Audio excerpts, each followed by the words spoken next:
Today, as promised, we're looking at feminism, because why not? I'm going to stick my nose into something that has nothing to do with me, to some extent. We're going with Florence Given's Women Don't Owe You Pretty. And this is her COVID homework, apparently during the pandemic.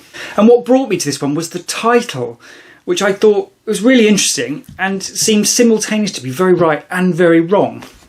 I thought it was going to be a book about sort of the modern lameness of men and how women shouldn't have to put up with that sort of thing or to select better and all the rest of it.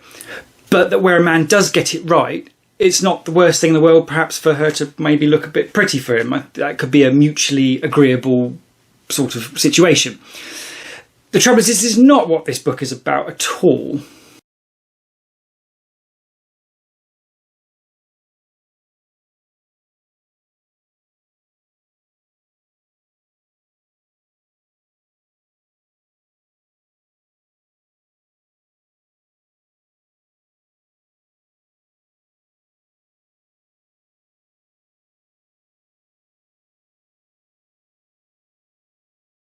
And as far as we boys are concerned, it makes a series of dramatic, sweeping statements about us all, call into question sort of the nature of masculinity, that sort of thing, and both starts and finishes with the idea that we're all completely useless, oppressive, and just a little bit rapey.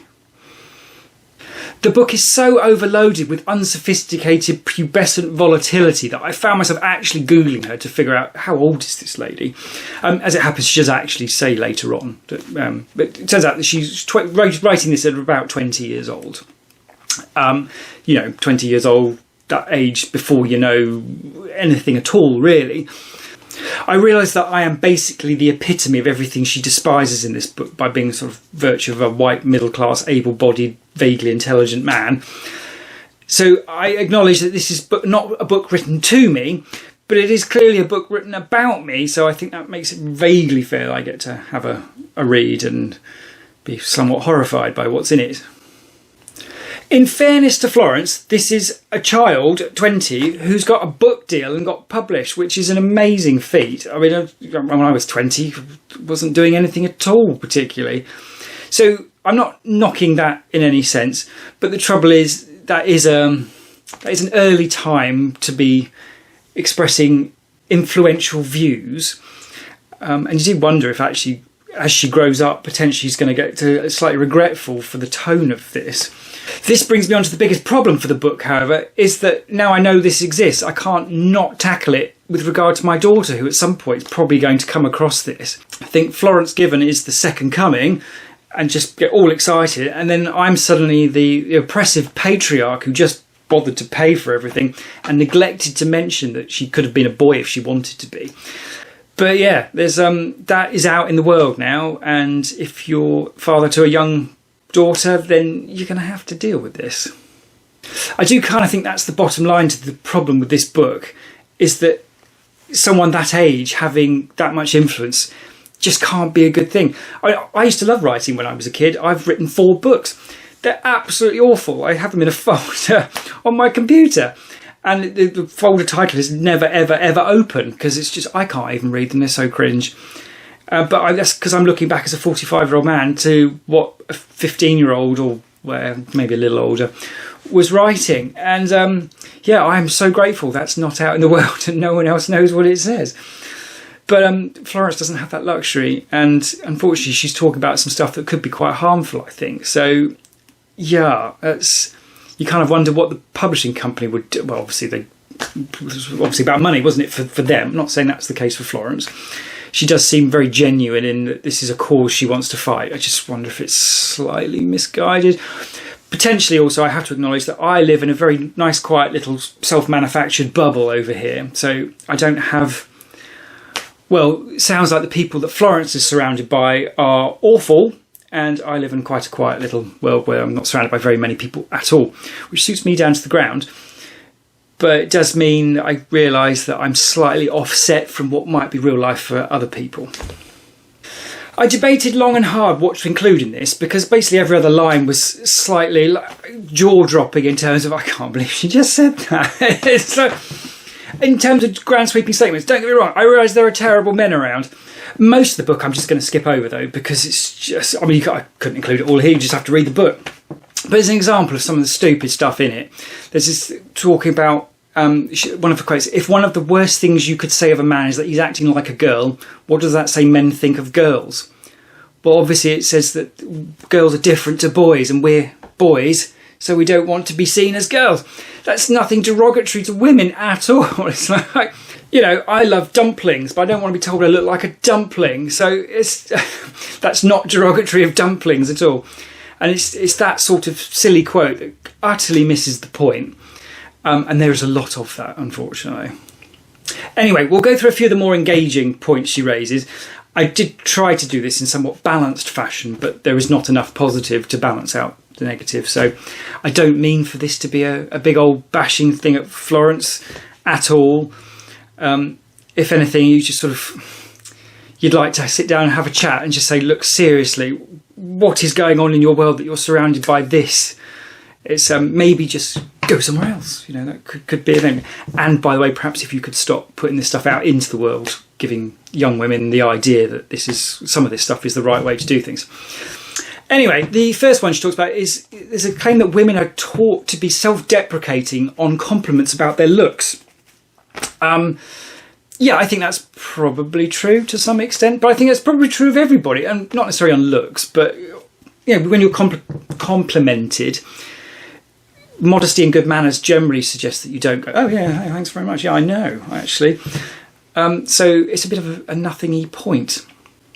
For instance, I'm a dull and balding middle-aged man who looks a little bit like Andy Murray's had an accident with a shaver and on a bad day. And sometimes I get compliments from people suggesting surprise that I'm not also just a bit chubby and got a big belly and all the rest of it as well. And it's lovely. And I'm always very self-deprecating with those. Not because I'm unmindful of these things or not grateful for the compliment even, but because that's the civilised way to respond to that. So, yeah, I think it's just a bit of a nothingy point. For the third point, she complains about women being called bitches if they're assertive. Yeah, okay, that's definitely a thing.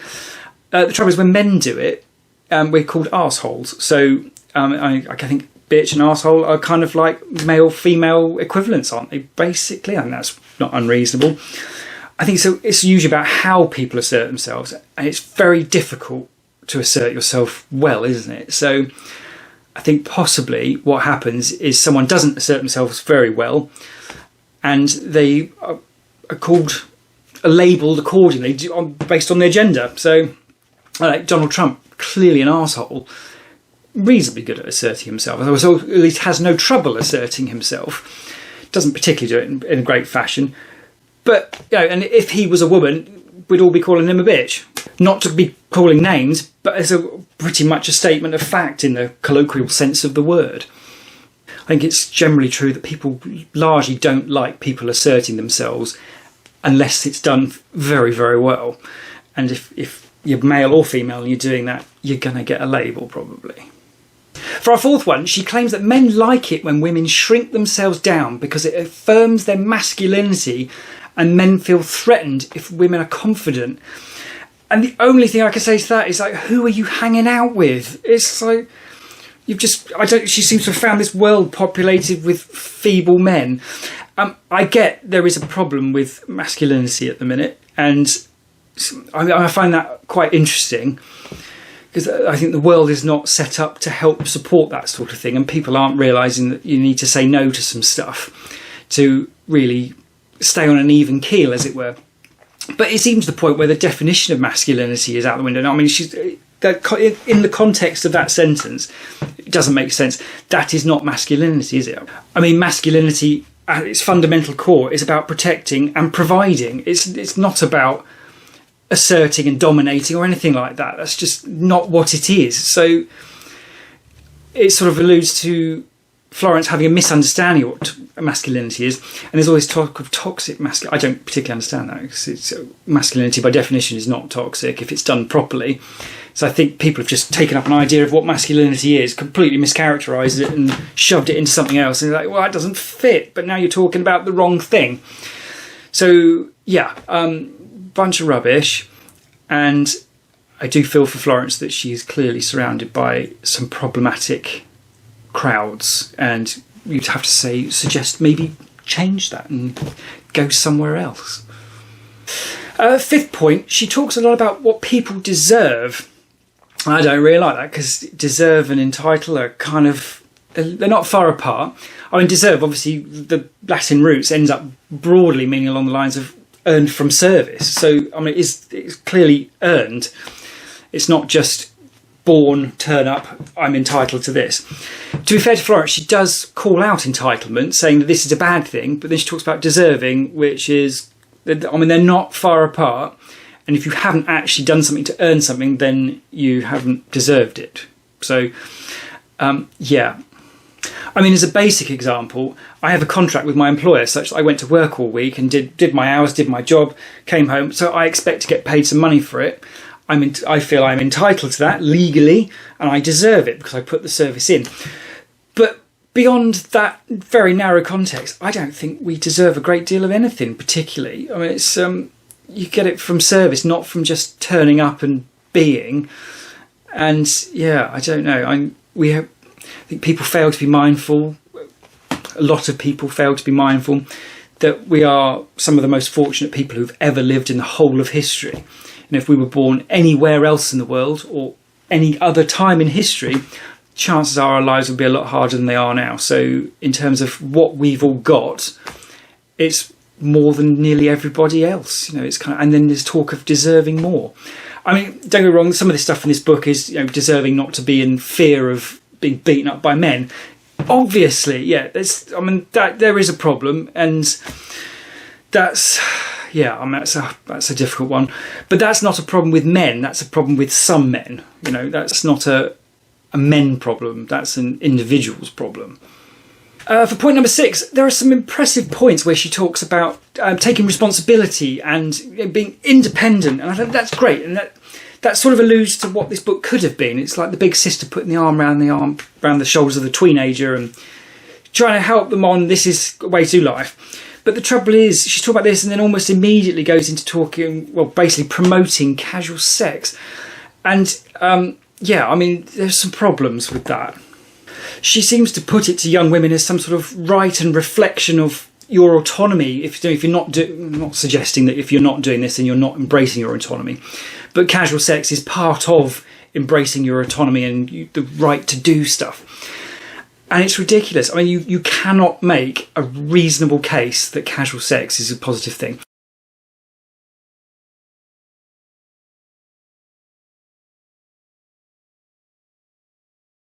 Now, I realise I'm saying this as a man, and there's a very different take from society on if men do it and if women do it. But I don't think it's good for men either. So, I mean, it's easy for me to say at 45, having moved on a bit in life. Fair enough. But that doesn't make it right. And I didn't put anything out in the world where if I had any softer views at any point, which is not entirely the case, then I didn't put anything out in the world promoting those, whereas Florence did. And arguably putting that to women, I think, is probably worse than putting it to men to some extent. Maybe that's not fair, but it's an idea anyway. But I mean, very simply,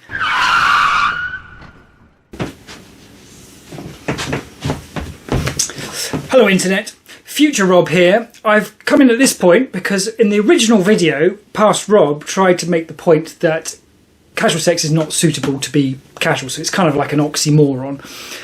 The trouble is, the way he explained this, it was later suggested, may have been worded somewhat clumsily, such that someone so inclined might have twisted what he said to suggest he was saying something other. So I've come at this point just to try and clarify and make sure that this point is clear. So, the start point for this premise is that for one person to sexually force himself on another person is utterly abhorrent, is objectively one of the worst crimes you can possibly commit, and for the purposes of this conversation we can treat that as a solid fact. The point I was trying to make is in illustrating that sex is a different thing to other things and therefore it isn't suitable to be treated as casual. So as an example, there's a few things you can't treat casually. So, like going to war can't be done casually, getting married can't be done casually. That's not to say some people don't try and do it, but it's wrong when they do try it. So to illustrate, golf. Weird example, bear with me. If we're playing golf and I cheat lots, so I'm violating the rules as set down by society and golf rules, whatever they are, and even I hit you across the leg with my golf bat or whatever, this is obviously not okay. But no one is going to argue that that's as bad as someone forcing themselves on another person. This, I think, highlights or demonstrates that there is a difference between golf as a thing and sex as a thing. They are not equal things. So you break the rules of golf, it's annoying. You might end up in a little bit of trouble with the police if you've gone around whacking someone with a golf bat. But with sex, it's a much more serious thing. And it's the fact of that difference in the two sort of levels of those two activities that makes my point that it's not suitable for sex to be taken and put in a casual context. I guess we also have to define casual to some extent, but I mean, there's some room for disagreement on that, isn't there? But at a very basic level, meeting someone you just met, jumping into bed with them, casual sex, I would be arguing that that's not okay on the basis of these differences. That sex is demonstrably a different order of thing to most other everyday activities, as demonstrated by the fact that to violate the rules of sex in that sense makes it one of the worst crimes that we have as human beings. Anyway, the rest of what Pastor Rob said I think was reasonably okay, so I'm going to hand back over to him. I think that's probably the worst part in this book. I mean, she can say what she likes about men. I don't care what she says about men. I don't fit into the category of all the stuff she's talking about. Some clearly do. I mean, that's sort of, I say it's sort of their problem, but they're obviously inflicting this on the rest of the world. But take your autonomy and your responsibility and walk away from that. That's surely the better advice. But yeah, the fact that this book is out there and young girls are going to be reading this, talking, I must go and have casual sex, just awful. And it's, I don't know what else to say about that. It's just terrible. For point number 7, I actually got a positive, and she talks about this. If there's one thing you take from this book, it's to question everything, including yourself. Yes, okay, brilliant. I like that. That's fine. The only problem is, I think if you did read this book, the chances of that being the only thing you take from it are very slight. In number 8, we've got, she alleges that women's sexual pleasure is not prioritised in heterosexual encounters. All I can ask in response to that is, who are you sleeping with then? And maybe a bit more screening rather than just casually jumping into bed with people on first and second dates. Maybe that would solve some of that problem. For my 9th point, it's not anything specific to any of them, but it's like the cumulative effect that it all sort of adds up to imply that life is just about expressing yourself, being happy, having rights, and it's all a bit shallow and superficial. It's like this model for self-absorption. And where's the responsibility to do something useful for the world and take care of stuff? She seems to live in a world where under no circumstances can anyone ever be permitted to feel sad or offended or just anything negative at all. Almost like it's some sort of assault to make someone feel a certain way, completely ignoring the fact that, as Eleanor Roosevelt said, that no one can make you feel anything without your consent. That's a responsibility of yours. No one can make you feel anything, and it's just for point number 10, she has a really interesting perspective on feedback from friends and family, and critical feedback, the hard stuff, and that is a positive thing, and it's actually a sign of caring that they're bothering to try and straighten you out. Another one, I quite like that one. It's all good. For my 11th and final point, this actually made me laugh out loud, which is quite an achievement for a book, I think. So not since I did Douglas Adams can make me laugh out loud reading a book. The trouble is, the thing I actually laughed out loud at was that she actually says that one of the privileges of being heterosexual is that you can learn about relationships from movies and television. I would suggest maybe there is some more of your problem as well. So, don't take that advice. That's don't learn about relationships and sex from movies and anything on a screen. It's just not a good idea. Otherwise, though, we will wrap up with the 3 quotes as usual. I think I've actually got more than 3 again, but we'll see how we go. The first one, falling in love at first sight is actually a symptom of inappropriate boundaries. You haven't seen the real person. See, this is, again, what I think the book could have been. You know, it could have been a lady in a leadership position, doing well and very prominent, putting her arm around the shoulders of the little younger ones and the quieter ones, and giving them some good big sisterly advice. And there are flashes of that. And you can see, I think that's actually what she's trying to do. It's just with really bad advice for most of it. And I swear to God, you cut men and they bleed audacity. Yeah, see previous comment about sweeping statements. Actually, there's a fourth one. I'm just going to put this one in because it's kind of annoying. If someone feels they can't speak up in a relationship, then it's abusive. That's one of the stupidest things I've ever heard in my life. I do get there are situations where there are people who are not speaking up because it is abusive, but they've got the causality backwards there. I mean, that's, yeah, just because someone isn't speaking up doesn't mean to say it's abusive. That is terrible. Overall, you can say the book is impressively frank. It's very open and vulnerable. That's an impressive thing. Whether that's a good idea at 20, I'm not quite convinced. I'm sure she must have got a lot of grief for this book. Certainly any men who have read it. I think probably actually a lot of feminists who've read it who would argue that this isn't feminism. This is just... Well, it's not a million miles. Well, it's not hate speech, is it? But it's not good, this stuff put into the world. I do hope, though, that as she ages, her position will moderate and she'll mellow on it a little bit. And it would be interesting to see what she felt about that in another 25 years.